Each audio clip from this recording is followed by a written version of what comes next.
Hello, this is Russ Smith at Budokan Martial Arts. I appreciate you stopping by to take part in this discussion.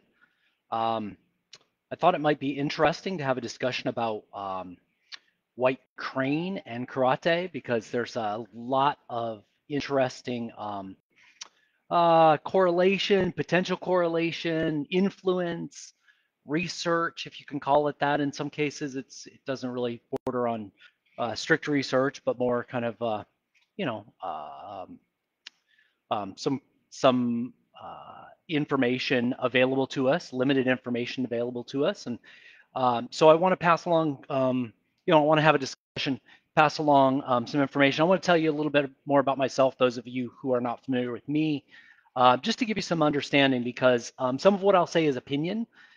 So I want you to understand my biases and background so that you can understand where my opinion comes from. I am going to try to interact with you guys. If you guys have comments, I will do my best to answer your questions. I may not answer them in the order that they come in, but I will try to address them so long as I can. I do have a hard stop. I am teaching a class on a very related topic in just less than an hour. So I will have a hard stop. So I may have to follow up on questions after that. So again, my name is Russ Smith. I am the head instructor at Budokan Martial Arts in Florida in the USA. I have been training in karate for right around 40 years now. I've been training in Five Ancestor boxing, White Crane, and other things for over 20. I'd have to pull up the list to get the exact dates. But so I have some experience. I'm a Goju-Ryu practitioner primarily, or originally, I should say.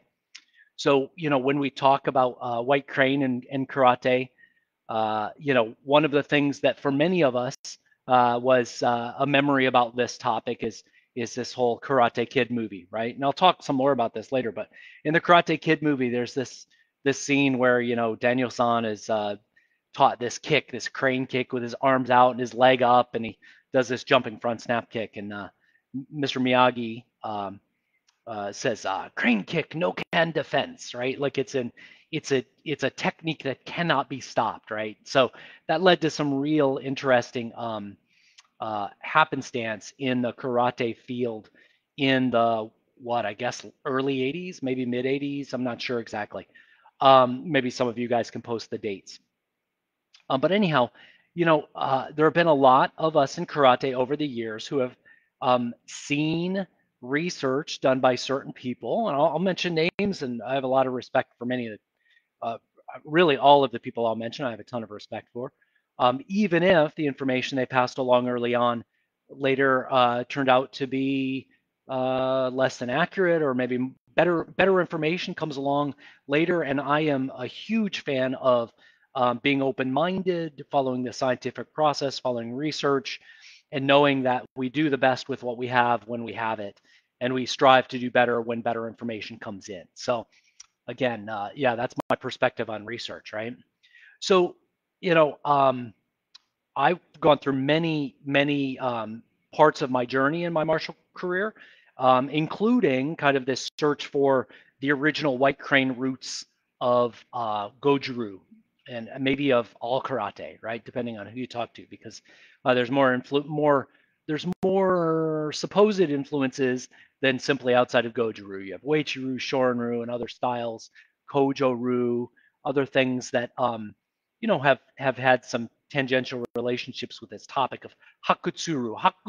Haku is a way of saying white in Japanese, and tsuru is crane. So we're definitely talking about White Crane Kung Fu and its influence on karate. Now, one of the main influences of White Crane karate that we have any evidence for whatsoever is a man by the name of Go Kenki. He was a Chinese man who was a Chinese merchant in Okinawa. He was friends with Choji Miyagi, was part of some of the Kenkyukai activities. There's a good picture of Mabuni Kenwa, the founder of Shito-Ryu, standing next to Go Kenki while Go Kenki is doing what's probably the typically third form in shouting crane called Shongquan. So Go Kenki was one of those people that definitely had some crane influence on the thoughts and training of people like Choji Miyagi and others in these Kenkyukai. Now, we feel fairly certain that Gokenki, I mean, it's very likely, given what we know, that Gokenki was a student of Shouting Crane. Um, I don't have a full and complete lineage of his that I can think of back to the founder of Shouting Crane, so I'm not sure that we have that. Perhaps we do, and I'll have to go look at my documentation later. But so the first three common forms in Shouting Crane are called Papulien, which means 8 steps linked like a chain, 8 steps linked, Papulien. It's often called Happoren in Japanese, Happoren meaning the same thing. And then second form is typically called Urshiba, and that means 28 movements, often called Urshiba Su. Su can, depending on the rendering, could either mean sleeping or it can be a reference to constellations. So the versions of that later became Japanized have been called either just 28 or 28 steps. And the rendering of that can be interesting because they might even skip the 10 character, because in Chinese, if you were to say Urshiba, you would say 2 10, 2 times 10 and 8, meaning 28. But often in some of the writings in Japanese, it's shorthanded. They drop the 10 out. So, and then the third form is called Chongquan. It means the center, the middle, and the frame, like the structure. And it's interesting because in terms of Gokenki's influence, we have a few people who claim to teach his version of this Urshiba form. There are many people nowadays who practice Happoren or Papulien in Japan or in Okinawa, and it's a little difficult to tell if that's an old influence or a new transplant. And then there's also a second Paipuren form in mainland Japan, and so I'll talk about that a little bit more here in a moment as well. So it's a bit difficult to know whether or not Happoren was really passed along in the early days, or if that's all a new transplant. Urshiba definitely went through Mabuni and is taught in Shitaru as Nipai Po, 28 steps, and you can see very clearly, to me at least, I think that it is related to the actual Shouting Crane Urshiba form. Most of it's very different, but you can see it. If you can squint your eyes and understand the core versus the details, you can see it very clearly. Now in Tuonru, it is also taught, but it's actually a vastly different version. And I read a blog post recently from a Russian practitioner of Tuonru. Although I have a friend, Mario McKenna, who's been practicing Tuonru for quite a while. But that form is strangely quite a bit different, and I don't know if it's maybe an earlier Lohan prototype or if it was a misunderstanding of the techniques, because in some cases they're rearranged in a different order. Definitely a different emphasis. And then Matayoshi also passed it on in Matayoshi Kobudo's in his family style Kingairu. Ryan, thanks for being here. Welcome. So an interesting thing about Urshiba is that what's kind of cool is it's in the Bubishi. The techniques are listed there in some old script, very different than many of the Shouting Crane Fisk manuals that I have access to. The writing's quite a bit different. So it makes me wonder if it's maybe from a Lohan line rather than the Shouting Crane line, because it actually, in the oral history for Shouting Crane, they say that Urshiba was brought in from Lohan boxing, that it's not a native crane form. And I think you can see it because in general, well, one, if you've seen Lohan, or if you understand Lohan, you can see aspects of Lohan in the form. But also, most crane boxing doesn't really look like that. Much of crane boxing is done with both hands at the same time in various aspects, more like body and breath and chi development forms that utilizes the arms in the same way. They don't look terribly combative, but they're for the development of various kinds of energy and relaxation and power manifestation. And so I'll stop there with Urshiba for now. And go on to Chongquan. So Chongquan's an interesting form because it has aspects that look like it was the form that most, I'll say probably about 80% of all the crane forms that were developed and propagated in Okinawa look like they were some descendant of the Chongquan form. It's another breath development form, body development and breath development form. Um, so it doesn't look horribly combative, but there are some combative sequences in it. So anyhow, that seems to be that third form that's fairly common and was passed along and transmuted into all these variations of Hafa, Hakucho, Hakaku, Kakuho, all these forms called white bird, white crane, crane method,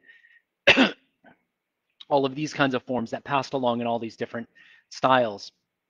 Now, I mentioned that Matayoshi passed it along. Well, Matayoshi, Shimpo, and Shinko, the father, I've read that both of them had opportunities to train under Gokenki. And from what I believe Matayoshi's family system was a conglomeration of many influences.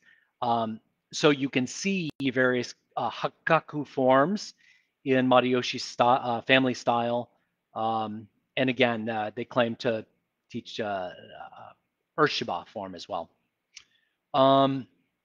You know, one of the interesting things I definitely wanted to talk about was the fact that Goju-Ryu has this long history, decades long history, I'll say, of some desire to claim a connection to the founder of Shouting Crane as potentially the Ruruko of Higashiona's oral history, Higashiyona Kanro's oral history.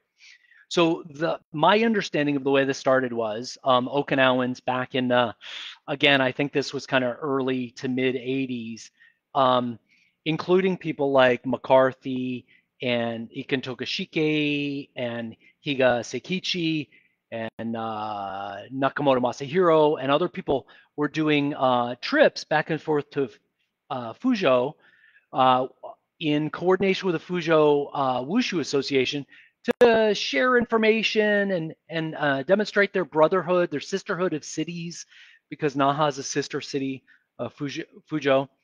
And you know, at some point, the Fuzhou Wushu Association indicated that they knew, based on what the Okinawans told them, who this Ruruko was, and that was a nickname related to a guy, kinda whose name kinda sounded like that, and he was this guy who was the founder of Shouting Crane. So it was pretty quickly determined that this was the answer, and it started being published. So Tokashiki Iken was very interested in this. He's a Gohaku Kai head instructor of the Higa lineage of Goju, but also of a Tomarite lineage from Nakasone Seiyu. He started publishing his material. Patrick McCarthy, who is heavily researching things and one of the first Westerners to really spend a lot of time researching these things, took Tokashiki Iken's research, probably along with some research he did himself, of course, and published that. And many people like me at that time frame were reading some of these books that were saying, "Hey, look, we found the Chinese links, the Chinese source styles to Goju-Ryu." And so a lot of us really believed that and thought that, and to the point where many people along, hold on, if I can do this with my head here. You know, we've got Higashiyona Kanro, Miyagi Chojo, and Higa Seiko. A lot of people right here, they put the founder of Shouting Crane there as if it's confirmed lineage, and it absolutely is not. So I'll tell you this. You know, in 2007, I spent some time in Malaysia where there's a lot of Chinese diaspora teaching very good kung fu in Malaysia, Penang, Kuching areas, these kinds of places. So I had a wonderful time over there. I learned a ton. I had a great chance to learn a lot of crane and other items. But while I was there, one of my teachers did an interview with Ron Dong, Ruan, or R-U-A-N Dong, who was a teacher of Shouting Crane, who was present at those early events where they traded information. And he told us that the provincial government basically pressured him and other people to say, oh yeah, we heard this story. It's definitely Higashiono Kanro was a student of this guy because we heard about it or somebody wrote about it. So definitely we're related. Where your line comes from our line, 100%, it's true. So monuments were erected, stories were written, everybody had a party, it was confirmed. We're all brothers and we're all family, and we know that we're the children of the Chinese in the Okinawan style was the child of the Chinese style. Unfortunately, there's not a lot of evidence. Cam, thanks for joining. I'll try to get to your question here. Yeah, it's a good question. So, so the idea that that there's this connection doesn't bear a lot of fruit when you look at the styles. What are the kata that they perform? What are they called? How does it look? What's the body development methodology? Some crossover there. There's always some crossover. Definitely some body development methodology crossover. But we use Sanshin. They use Babu Lian. We use Seisan. They don't have a Seisan. So none of the kata matched. A lot of the breathing methods were different. A lot of the power development methods were different. And again, the kata don't match. The kata are kind of some of the thumbprints beyond the salutations, which represent real thumbprints of styles that should be carried on. The fingerprints are missing. The DNA is missing. So as Cam just asked a question, why would Ruruko even teach a complete system to a non-Chinese person? It's a great question. There's stories. I just read a story recently, and it said Higashiono Kanro was in China, and he saved somebody from drowning, and that happened to be Ruruko's grandchild. So Ruruko taught him the system, right? So there's a reason in the story, right? Everybody's the hero in their own story, right? There's lots of great stories, but we just don't know what's true. There's lots of mythology. So it's interesting. So anyhow, fast forward decades later, I find out a couple years ago now. So again, at 2007, I had heard from Ron Dong's mouth himself that this was kind of a setup to help promote tourism by the government. Come a couple years ago, somebody online mentioned something, and I ping him, and I'm like, "What are you talking about?" He said, "Yeah, the Fuzhou Wusu Association issued a public walkback of their claims on this connection, point by point, indicating why Goju was definitely not a descendant style of Shouting Crane, and the founder of Shouting Crane is not the Ruruko that we thought." I have since at some point performed a very rough translation and posted it out to the karate website and on Burinkan Martial Arts, and I'll probably follow up this discussion and repost that for your viewing. But I think it's I don't think anybody should feel terribly bad about this, but here's the problem. Because again, we should all feel good that we gain more knowledge and change our answers based on better information. So from the scientific perspective, from a research perspective, we should always accept new information and do with that what we should objectively do with that, right? But the problem is it's very hard to roll things back once they gain steam and traction, especially if the idea appeals to people.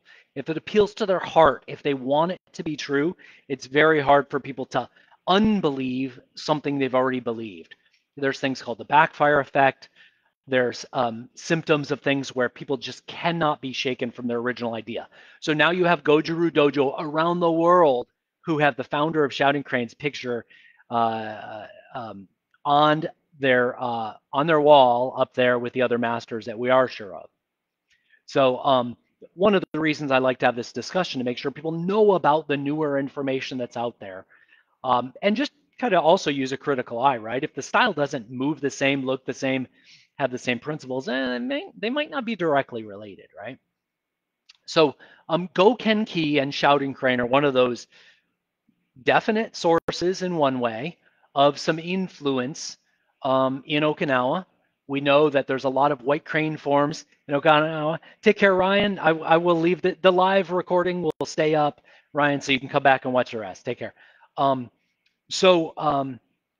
he did have a definite impact, and he definitely impacted Miyagi Chojin's thinking. So there's a Shouting Crane to Gokenki to Miyagi Chojin influence directly there, but it's an influence. It's not a direct lineage concern, right? So I think that's important. And also the influence of Gokenki through Mariyoshi Kobro and into Kingairu, that's very clear. What's a little less, and there's an influence on the Nipaipo form that came through to Shito-ryu practitioners via Mabuni. And then there's also kind of the strange version of Nipai in Juhatsu Kyoda's Tuonru, which is really an outlier in terms of being quite a bit morphologically different. Energetically, all of these Okinawanized forms are very different than most versions of Crane that I'm familiar with. And I'll get to, I guess, my background on some of the Crane styles that I've got direct experience with myself. But let me jump forward to that other point I said I would get to, which is that there's a second Piperen form. So Piperen is another way of saying 8 steps linked in Japanese. And there's a common one that looks like the Haporen Babulien that is from Shouting Crane, often with different energy and different breathing and stuff like that. But that's okay. I mean, that's to be expected. But there's another version that's much more dynamic and explosive and longer, and it's performed in kata tournaments in mainland Japan. There's some really excellent demonstrations of this kata out online, and I don't know the provenance of it except for Andreas Quast wrote a really nice blog article on his website, and I'll post a link to that after this goes live as well. But anyhow, the gentleman's name is Sai Choko, and I have a series of books that he published in Japanese that I have yet to get translated. So I've yet to find out what Sai Choko's Taiwanese crane lineage actually is. But that is another form called Piperen, not related to Shouting Crane. I don't know which crane style it goes back to, but it does come from a man by the name of Sai Choko that came from Taiwan to mainland Japan. Let's see. So I've covered Gokenki, Haporen, 2 versions of Piperen, Urshiba, several versions of Nipai, Nipai-po, the influences on Shito-ryu, Tuonru, Mariyoshi-ryu, and then the attempt to link Goju-ryu with Shouting Crane, which ultimately was rolled back by the Wushu Association in China. By the way, as this kind of an aside, if you're not familiar with this, if you're curious, going back to the Karate Kid and Crane Kick no Ken defense and how that all came about and how that influenced so many karate people over the years to start seeking out this white crane influence, or even in a small way if it is. So there's a karate practitioner who at some point was, I would say, a Shoreikai practitioner in New York by the name of Ko Ong. He's got a large following. I'm sure some of his students will. Hey, Stanford, I will. I'm sure some of his students may end up watching this, so they may respond. So he at some point had an opportunity to train for a little while under Matayoshi Sensei when Matayoshi was here in the States. He learned some of the Kingairu, and then also trained. One of his students is Roy Kamen, who wrote the screenplay for The Karate Kid. So there's a Goju-ryu influence in the background of the story for The Karate Kid, and it comes through Taguchi and Matayoshi to Ko Ong to Roy Kamen to become that screenplay. Now, what's also interesting is that Taguchi created a form called Kakuha, which demonstrates some of the technique that you can see from Matayoshi's Hakkaku forms. So you can definitely see that Taguchi used some of that crane influence to develop some of his training forms. So I think that's an interesting other influence of karate, white crane into karate. So I'm going to start jumping over to some other styles and influences of white crane into Okinawa at this point. So there's another gentleman by the name of Kinjo Akio. He calls his style Juken. In Chinese, this would be Rochuan. And his Taiwanese teacher's style is called the same. It means soft style, soft boxing, but it's really a conglomeration of a ton of crane styles and other influences in Taiwan. So Kinjo Akio, there was a good paragraph, a chapter, I'll say, written in Mark Bishop's first book on Okinawan karate that talks about his teaching. And take care, Randall. Be well. Thanks. Um, so he has taught some versions of White Crane and Five Ancestor Boxing and other things via his Taiwanese lineage in Okinawa for many years. I actually would see him periodically when I was in Okinawa teaching staff or teaching Chinese style staff or Tai Chi at the Budokan when I was going there to train with Gakia Sensei. So I would see him there. So I would say if you're interested in him, you can find him online. If you search in Chinese or Japanese or for soft boxing, you can find some more information about him there. And then another main line of White Crane from Okinawa and then eventually over to the States was the line of Matsumura Seito Shorin-ryu. So the story is that from Matsumura down ultimately through Nabe Matsumura, if I remember correctly, and my history's not great on this, I'm going from memory here, to Hohan Soken. So Hohan Soken taught a Hakutsuru kata, white crane kata, in his Shorin-ryu style. So that became a very popular thing, and it's secretive and that kind of thing, and taught at workshops or on videotapes and became a real kind of thing. And then there are all these different versions, and it's hard to tell what's the real one. But then later, some footage of Hohan Soken himself doing the form came out. And then here in the States, it transported over into Tony Sandoval and Chuck Chandler and Ron Lindsay. And then ultimately, people like John Sells and Rudy Croswell were sharing these things and writing articles and all these things. So all this kind of Matsumura-based Hakutsuru, along with some mix. Once that stuff hit the States, these guys, Sandoval and Chandler and Lindsay and Sells and Croswell, again, tons of respect for all these pioneers and well-respected teachers. They brought things together under an umbrella. So I saw some Five Ancestor forms tucked with some Okinawan White Crane forms, tucked with some Yongchun Crane forms and all kinds of stuff under Sandoval and Yabiku in Okinawa and Chandler. And so it just became a real Hakutsuru umbrella, ever widening umbrella. And so it was interesting to look at, but I never really trained in any of those groups myself, although I've had video of those things for many, many years as I was looking for these things. Now, Tony Sandoval, I don't really understand the background of his crane. He's got some forms.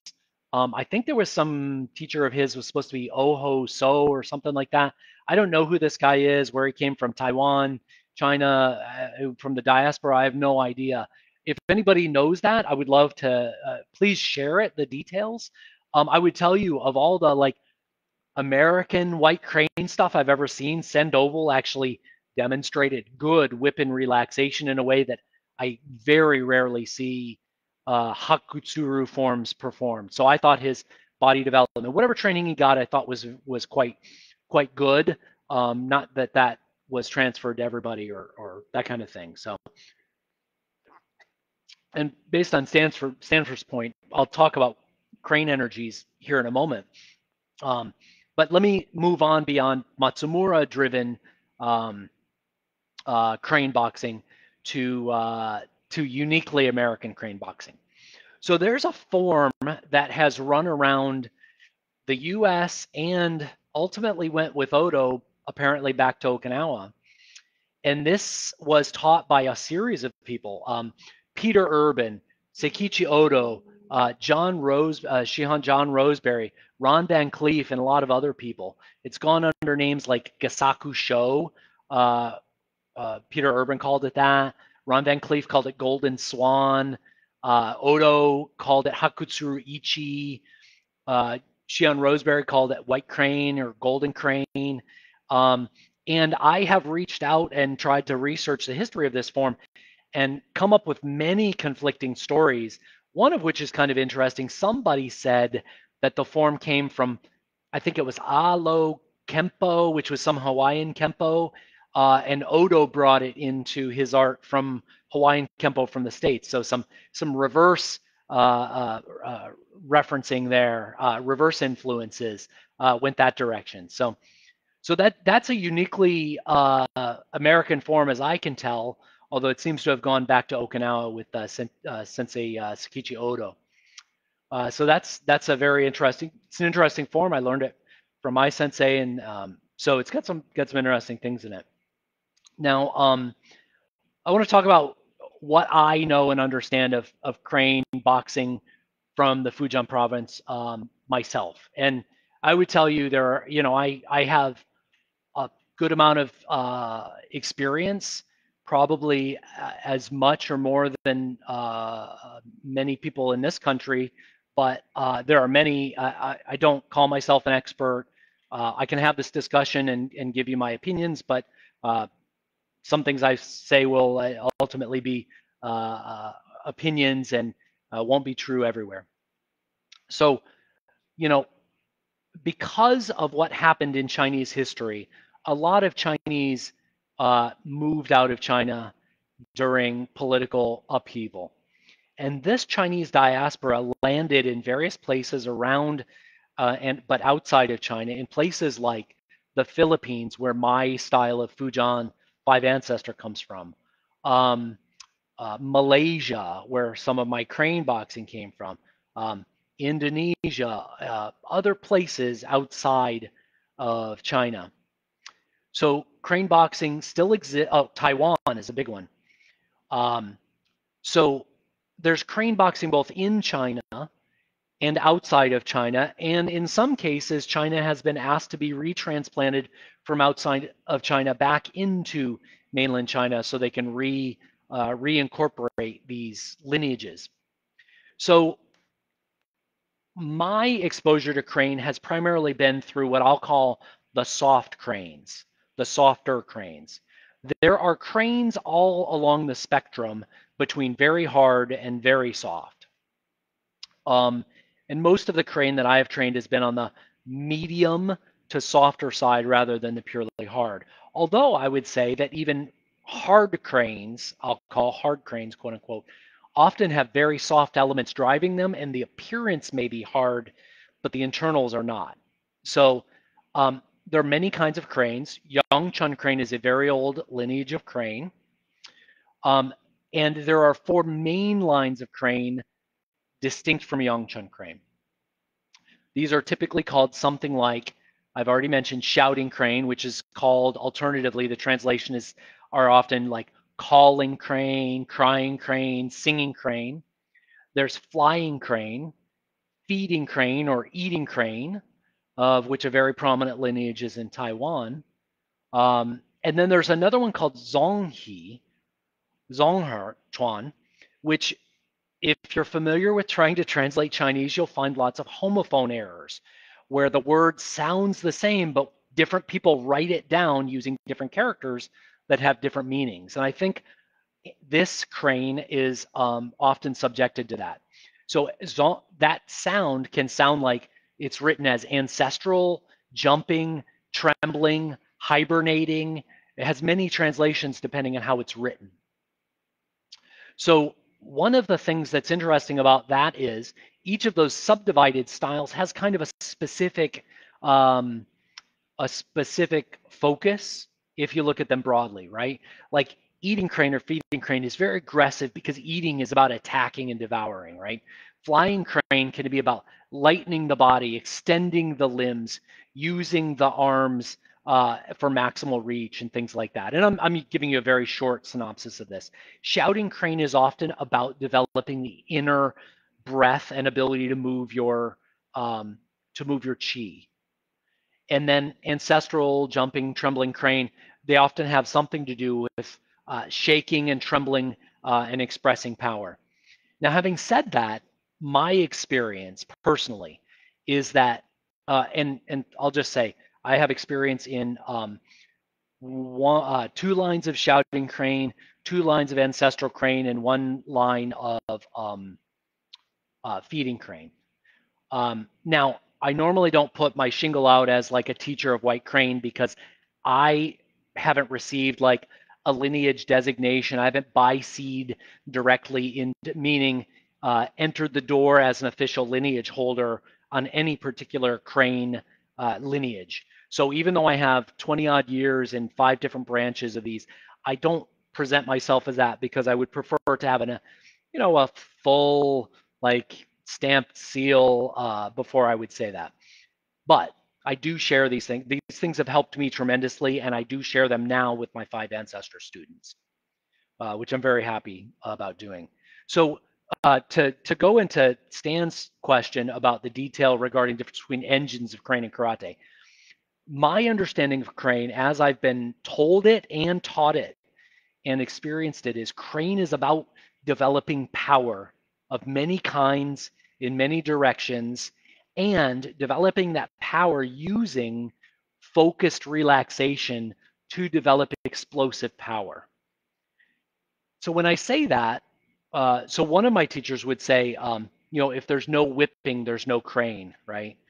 There's lots of sayings in Crane about hard and soft, but if you think about the aspect, so from 5 ancestors perspective, Crane is about adding a softer element to harder styles like Taizu and Lohan.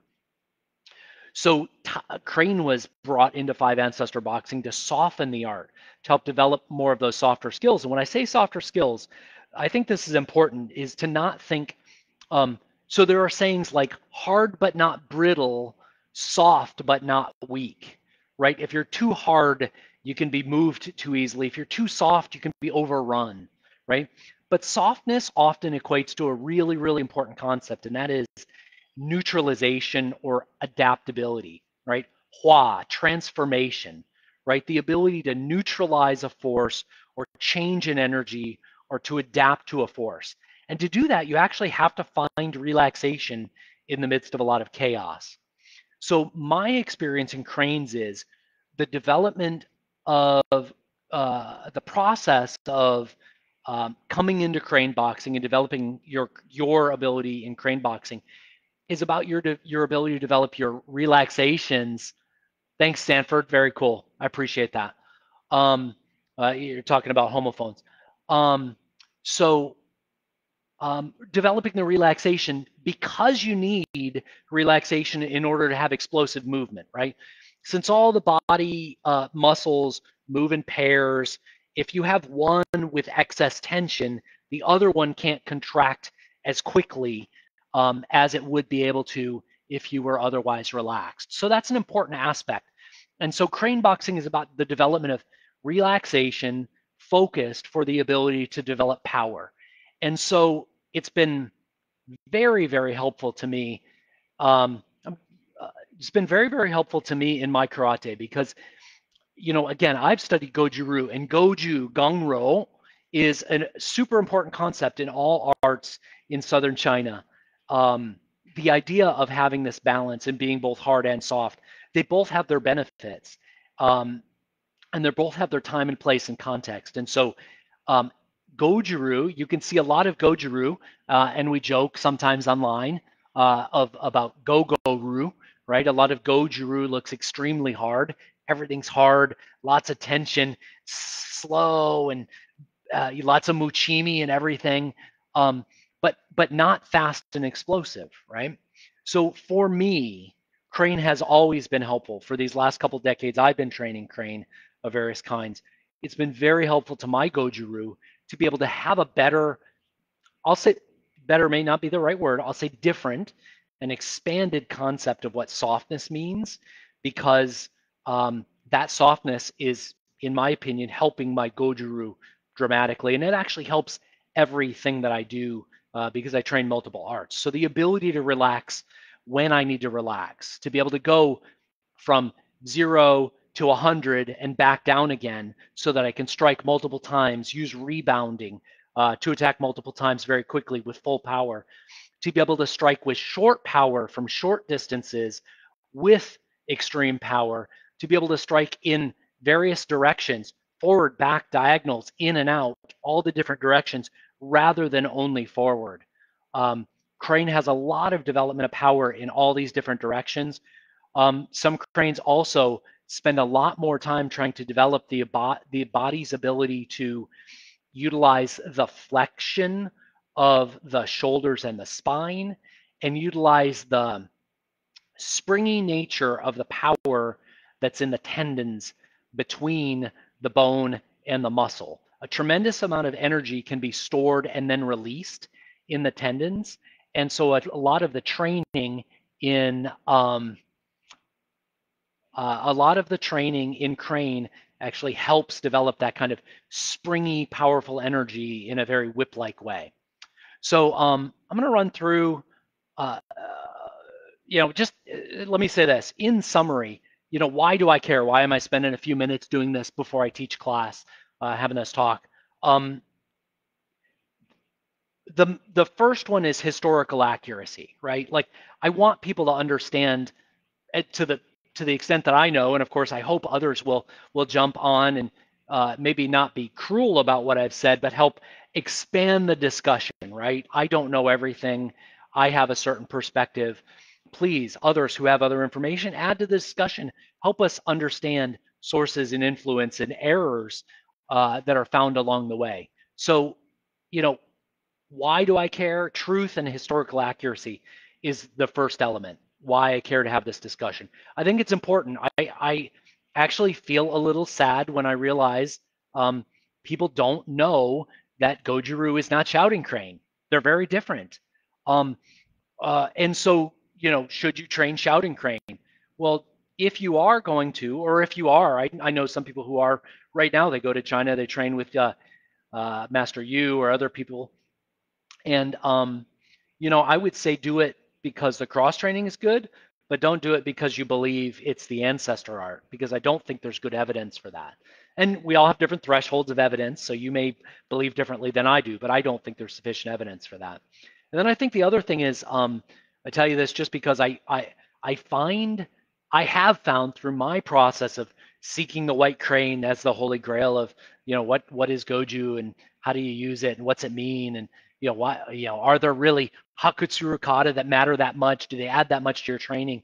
And I would tell you, from my perspective and the training that I've had in Crane, the forms are not nearly as valuable as the training methods are, because the power delivery, the expansion of the ability to utilize the bows of the chest and the spine, the ability to increase the range of motion of the shoulders, the ability to utilize the tendons and train them progressively so you don't hurt yourself.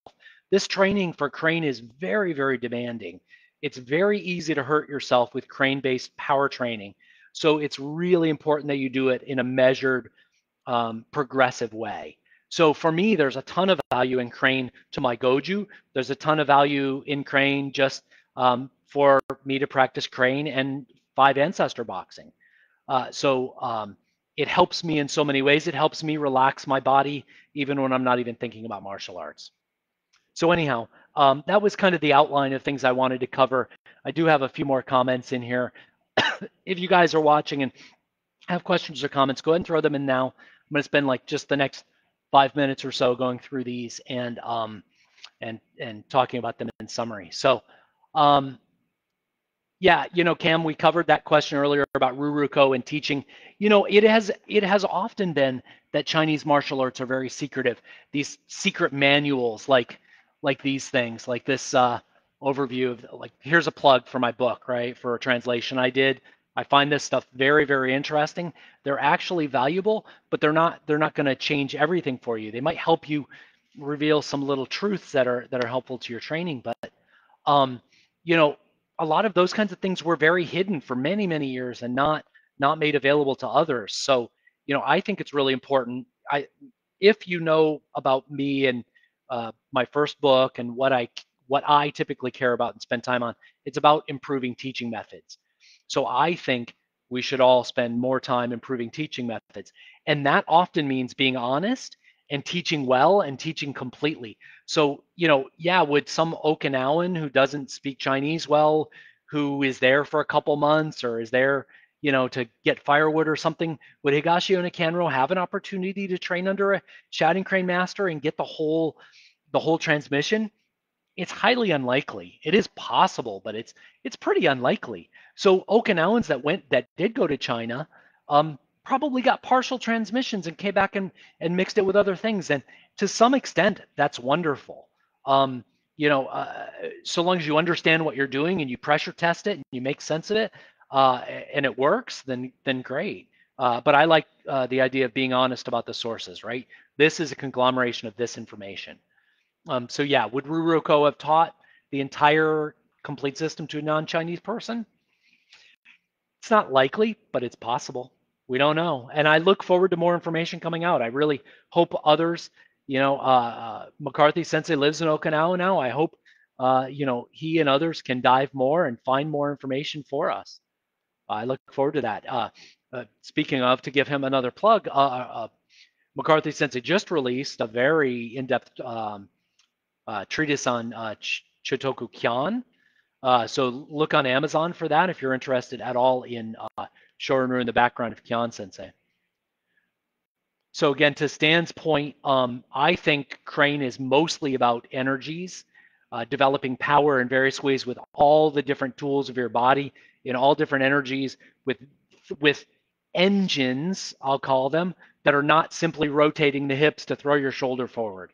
Many, many other variations that are helpful much more specifically for that development and application of short power. And short power being the ability to hit from a close range, right? What I'm talking about is like Bruce Lee's 1-inch punch kind of stuff, right? But from a White Crane perspective. Stanford listed a couple homophones there in Mandarin, but not in Hokkien, and that's going to happen in different dialects. Some things will or won't be homophones. Trevor said some of the things that we're doing with Kobudo. Kobudo is helping is Iaido and karate. Cross training can help in all these different ways, right? So, I think my only warning about cross training is be careful how much you do, because every new art, let's say you train 2 arts, it'll probably take you 3 times as long to progress in them individually. Not 2 times. And why I say 3 times is important because there's a concept called switching costs, and it means the difficulty of the brain to rewire and reset to switch modes between one set of topics and another. So if you're training 5 styles, it's going to take you 6 times as long to progress in any individual style. That said, that's just a general estimate.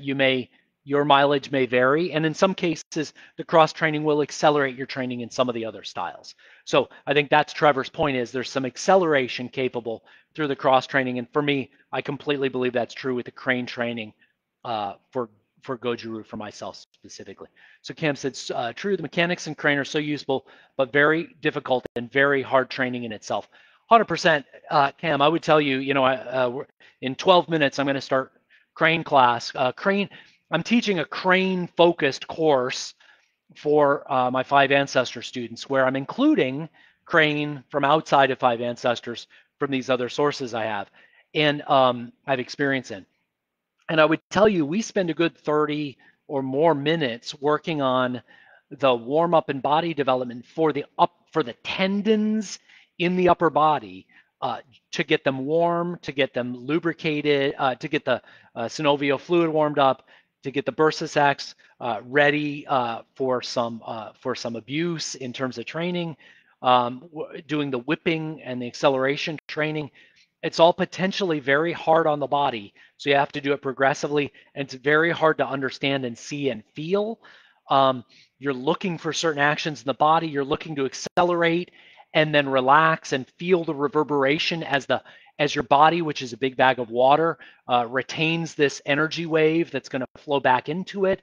And then you're trying to use the timing of that to accelerate a secondary strike, which is very hard to time. So it's all very difficult, potentially damaging if you don't train well. So yeah, I find it very difficult, and so do my students, but we're working through it. It's very exciting for me. So, hey, thanks everybody for being here.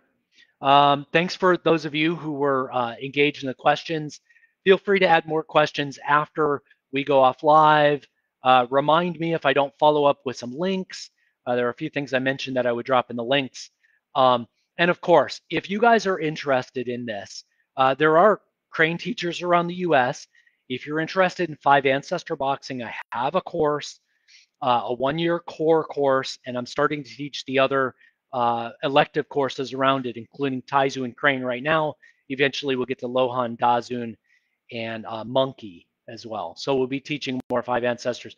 We're doing this as a remote hybrid course, so people can do some of the training online and then come in for training when we have gatherings, get corrections, and work on their skill development, right? Because all that remote stuff is great support and preparation for actually getting together and doing skill development exercises. So that's the primary goal. So I'm looking to try to ensure that the 5 Ancestors that I teach is well supported by a solid understanding of white crane and taught to the next generation. So if you're interested, give me a shout. I don't teach crane independently. I teach it only as an aspect of that 5 Ancestor course. See you in class, Javari, in a few minutes. You're welcome, Cam. It's great to see you. Thank you. I'm glad you enjoyed it. Yeah, Greg, you'll be able to take the crane course after you finish the course, so don't worry about it. It'll be there waiting for you when you're ready, and then you can enjoy it. So yeah, thanks for hopping on, Greg. So anyhow, take care, guys. Again, I'm Russ Smith at Burincon Martial Arts. Reach out to us there. Be well. Have a great afternoon.